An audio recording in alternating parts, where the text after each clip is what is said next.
Hi, welcome to Agile Encounters. My name is Paweł Feliński, and today's topic is stakeholder management in practice.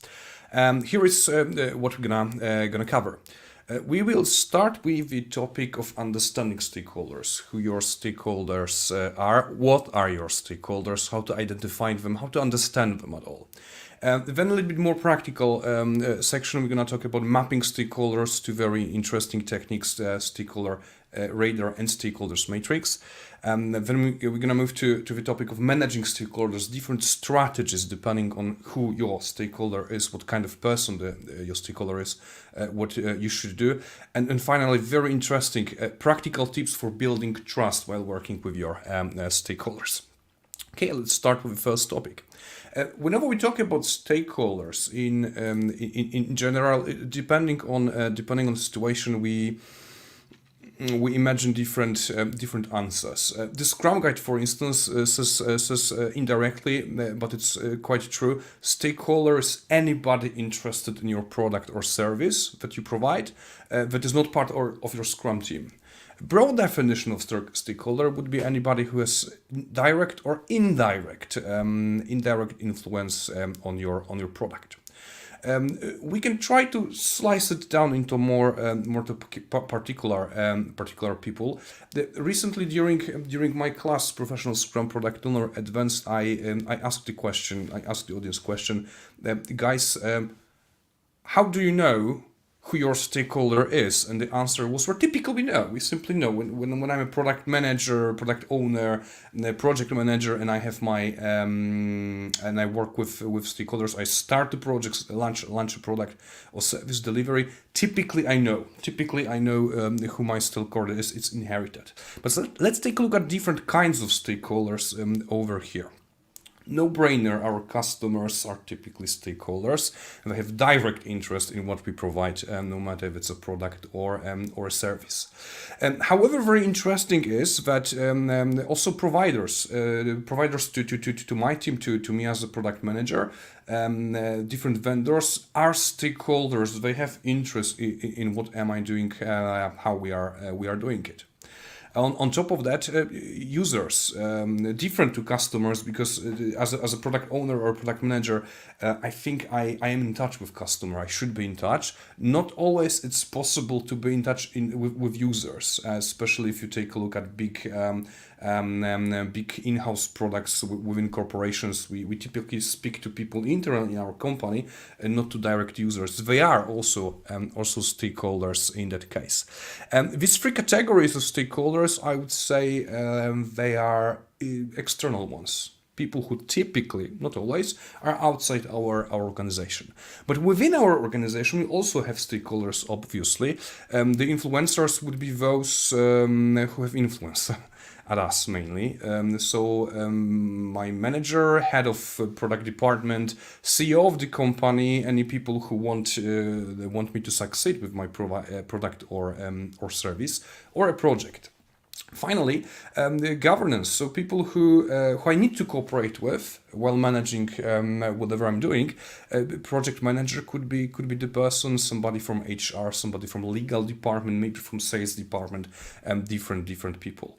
So stakeholders are not only the influencers, so my boss or a steering committee, not only customers, but many other people as well. The bottom line is, anybody who has direct or indirect interest in your product, and that would be the very first part. Typically, we know what our product, what stakeholders are, who our stakeholders are. So let's take a look at what kind of information we can find about them.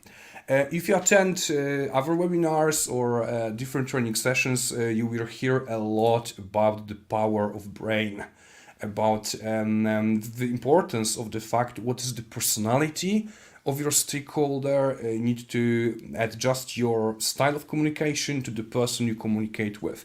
And it's so funny. If you go to a conference, Agile one or not necessarily Agile one, everybody is a psychologist. No, they're not. It's not their discipline, but many people talk about psychology. We have plenty of psychology experts over there. We have also a lot of experts with PhD in neuroscience, for instance, talking about the brain human brains or different personality types. And although I absolutely admit that these are very important topics, and I totally agree that there is something about adjusting your style of communication to particular person, so the way you communicate, you manage one stakeholder should be different to the way you manage the other stakeholder. But in my opinion, I'm not the expert in psychology. I don't want to be.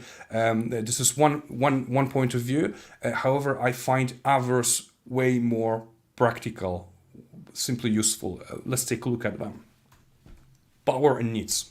This is what I need to know about my stakeholders. What is the power behind the stakeholder? How powerful my stakeholder is? What's the level of impact on me and my product? And what are the needs of the stakeholder? Needs in a general meaning, but also needs towards me. What does he or she needs from me directly? I think if we focus on these two aspects, we'll be way more successful in communicating and eventually managing stakeholders. There are a few practices that help us deal with that. I mentioned about them already at the beginning. The very first one is stakeholder radar, and I'm starting with this one because I think it's not so popular, while it should be. It's a very nice, very gentle technique. So it's a radar, and the closer you are to the central part of the radar, the more direct communication or direct management with these stakeholders you're gonna put in that circle you need to have. A little bit away from the bullseye, you would place these stakeholders you need to be engaged with, and even far away those you need to keep involved. You need to be involved with them, and outside the radar, on the radar, but in the outer part of the radar, those that need to be aware, or you need to be aware of them. They need to be aware of what you do. That's one dimension, but there are other ones. Depending on the quadrant over here, you would replace stakeholders that are, starting from top right corner, friendly to you and your product or service. So they're happy with what you are doing. Critics, those are people who are providing constructive feedback. They want you to succeed, but they offer the comments. They are not blindly happy about what you do. People opposed to you and your product would be those that are in conflict with you. They don't want you to succeed, and of course stakeholders that might be indifferent. So whatever. How do we work with stakeholder radar? It's pretty simple. We create avatars with some descriptions and put it on the radar. In my example, 5 different stakeholders. It's always good to write down not only name, surname of the person, but also who the person is. In this example, we have Peter, the customer. So obviously, I need to manage Peter closely as my stakeholder, and I believe my customer is pretty friendly. He wants us to succeed. I have Mary. She's a project manager and offers a lot of critics. She belongs over here. I need to be closely engaged with her, but it's not that I need to manage her directly, especially that Mary as a project manager is from my company. A little bit far from the central part of the radar is Hannah from sales. I need to keep her involved, and I need to be in touch with Nick, IT director. He's friendly, but I need to keep him aware about what we are doing. That's it. John, the CEO, has absolutely no direct interest in my product. He is on the radar, obviously, but as CEO of the company, he has way more important topics on his radar. This is one way how you can use it, stakeholder radar. A parallel technique that is worth looking at is called Stakeholder Matrix, or Mendelow's matrix, because that's the original name. It's not a radar anymore. It's traditional but very useful way of visualizing your stakeholders. It has two dimensions. The vertical axis is about the power of your stakeholder, influence the stakeholder has at you, and the horizontal line is about the interest, from low interest in your product or service to high one. It's not that we have 4 categories here only. It's a spectrum. So I believe somebody can be on the edge or between lines. We may have multiple people in one of the quadrants, also on different level of the scale.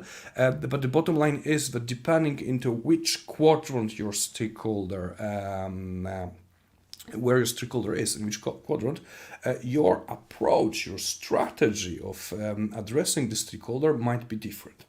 Let's start from these stakeholders who have pretty low power in terms of your product, and they're not so much interested. Here, from your side, minimal effort, really not much to do. Perhaps you need to, from time to time, send a message to them, maybe monitor what their needs are, but typically, especially if we're very, very busy, you don't need to care about these people too much. If there are people with not so much power but a lot of interest, you need to keep them informed. And not because they need the information, but because you will be very, very busy with answering their requests for information if you don't look after this quadrant. So the fact that a stakeholder has limited, really low power in relation to you doesn't mean you can just skip any communication. No, keep them informed. That's very important. If you have the communication structured, so you have a process around it, then it will be very smooth and yet another tiny low-hanging task on your desk. If your stakeholder is not so much interested in what you're doing but has a lot of power, like the CEO from my previous example, keep them satisfied. These are people that typically reach out to you not so often, but when they do, they need instant answer, and they need and you need to assure that the answer is correct. Keep them satisfied. What to do exactly? Let me share a few words about it slightly later. And finally, those who have a lot of power, a lot of impact at you, and a lot of interest in your product, they have to be actively engaged. You need to work closely with them, and the majority of your duties in the field of stakeholder management will be around these people in top right quadrant, high power and high interest. How do we use the matrix? In a very, very similar way to the stakeholder radar. So we would avatars, names, or whatever you want to use, either on slide and mural board, depending on, or a physical wall, by the way, depending on what's your preference, and that's it. And you see on one clear picture who is who, as well as how to approach these stakeholders. That's it about mapping tools. I think we don't need to go into more details, but are there any conclusions based on that? Definitely there are. And although these two tools help us map my stakeholders, visualize the stakeholders, they don't necessarily tell us what exactly to do, what should be the follow-up action. In order to do that, we typically take a look at the strategies. We call it strategies or approaches to manage stakeholders. It's usually a table where we want to put way more information.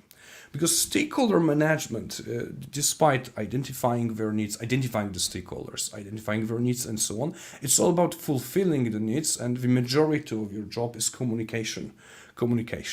The table over here help us plan the strategies of of providing communication or managing stakeholders directly. What do we have over here? There's a column with a stakeholder name, obviously.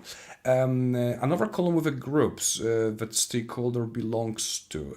If I come back to the previous slide, if it's about Peter, who's in the quadrant actively engaged, well, that's the group. That's what I would put in that column. If I know that Peter is my customer and not a governance or influencer or a provider, from the very first chart I showed today, I would add that information as well to the table. Then a column where you describe what kind of information the stakeholder needs. I think it's pretty self-explanatory. Then something that it's not trying to find out the personality type of your stakeholder, not at all, but very practical. What is the preferred channel of communication with that stakeholder? Different stakeholders are different. You will find it out while having conversation with them. And finally, what are the contents that you may create or they would be interested in? Let's take a look at them. In this example, I put just 3 of our stakeholders: Peter, the customer, Mary, the project manager, and Hannah from sales. As you can see in the second column, you have first of all the quadrant from the stakeholder matrix, but also a type of the stakeholders. Peter is the customer, and the quadrant actively engaged. And I have a few hints about information that Peter needs. He's interested in forthcoming releases, the next steps, and showstoppers, because he's the customer. That's what he needs. Channels of communication: face-to-face meetings, because I realized that I asked about it, or he told me, or I simply know from observation that face-to-face is the best channel in case of Peter. What are the contents? This is tricky because you may ask, sometimes we do ask, sometimes you realize while working with that person. Case of Peter, my example is he prefers evidence but no numbers. He's not a data person, but he needs evidence, so facts, also a list of opportunities and risks, for example. Mary, the project manager, governance type of stakeholder. We need to be actively engaged with her. What kind of information does Mary need? Well, progress tracking, dependencies on other projects, and risks to address, because basically that's her job, that's the input she's interested about.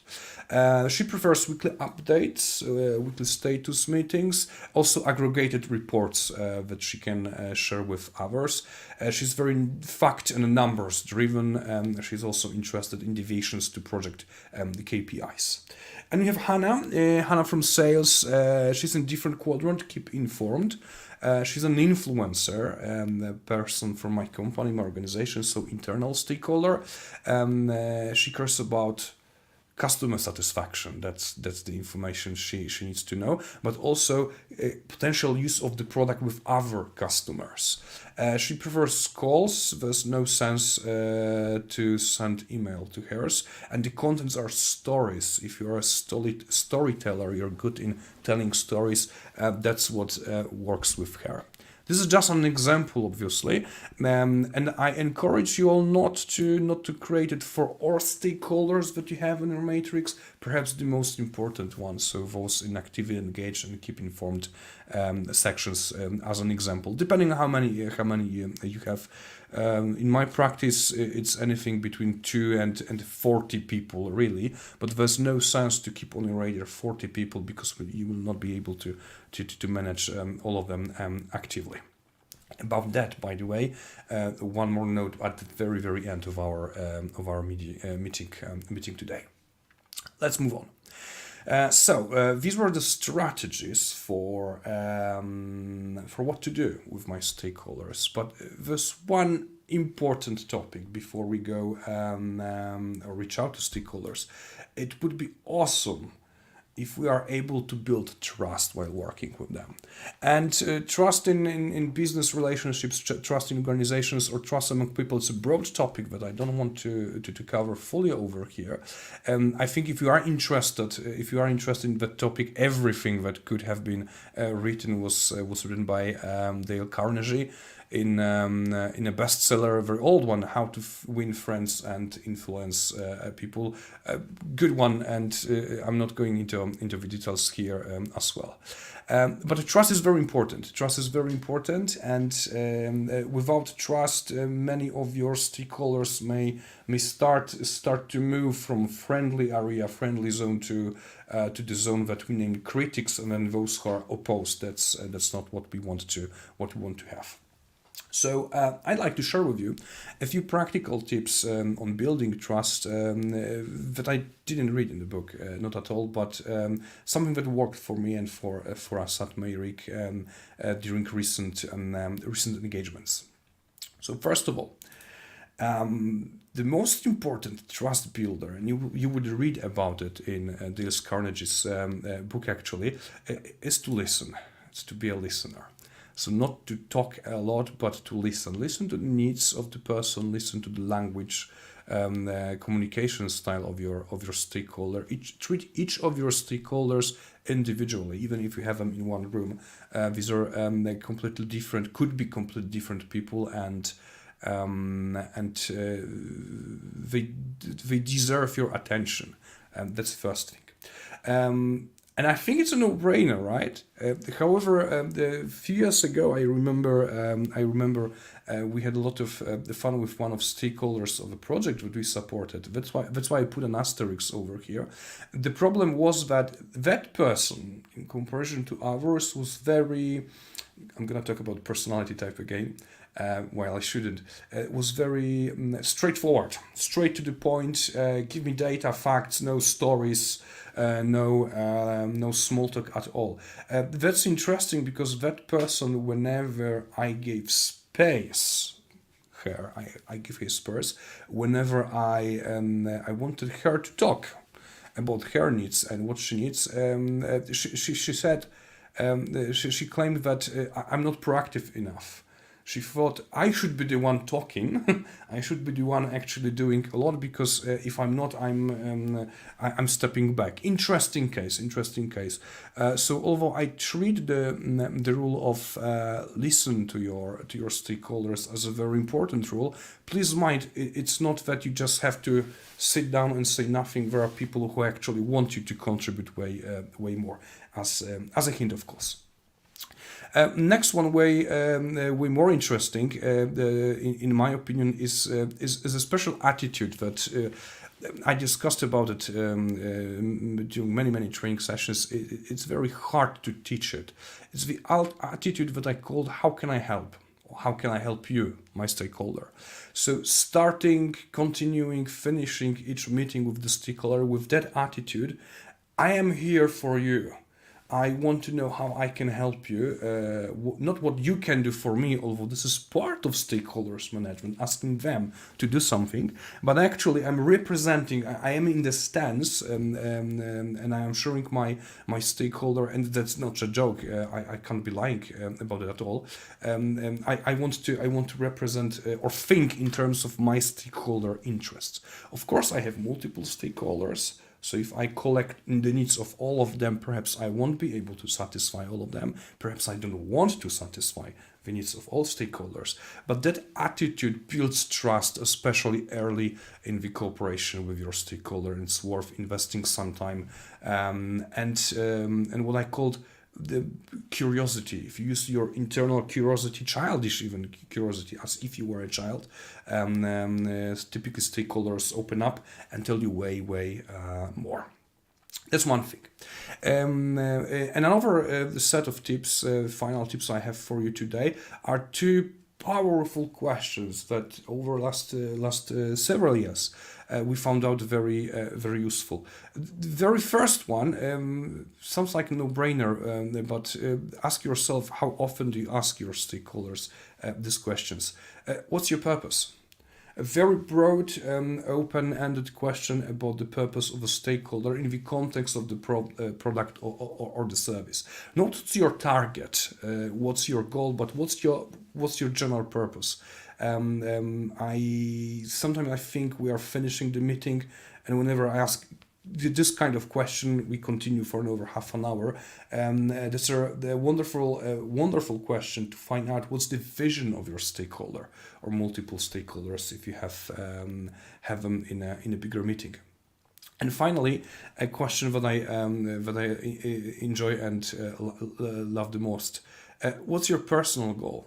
So please mind it, what's your purpose is a question, what's your purpose in general about my product or service? But very often a stakeholder has personal goal. For instance, as a stakeholder, I want to be promoted, or that the success of your product is actually part of my my incentive plan or my KPIs as a stakeholder. So it's very important if you first of all ask your stakeholder about his or her personal goal, personal investment in whatever you're doing, because first of all it builds trust, but also gives you very important information about what is really important, how you can manage your service or product delivery in the future. That's it for today. We covered a lot, except for one topic, and the topic is okay, but if I have many stakeholders, what should I do with them? If I can't be in meetings with stakeholders one by one, and it can't my calendar cannot be full of this kind of meetings. I have other stuff to do. There are techniques that help us manage multiple stakeholders at once. So collaborative exercises, I would say activities with stakeholders. And about that, we're gonna talk during the next Agile Encounter. Stay tuned, visit us on our YouTube channel or on our website. March 15, what to do to manage multiple stakeholders. That would be the second part of our journey into stakeholder management. Thank you very much. Have a good day.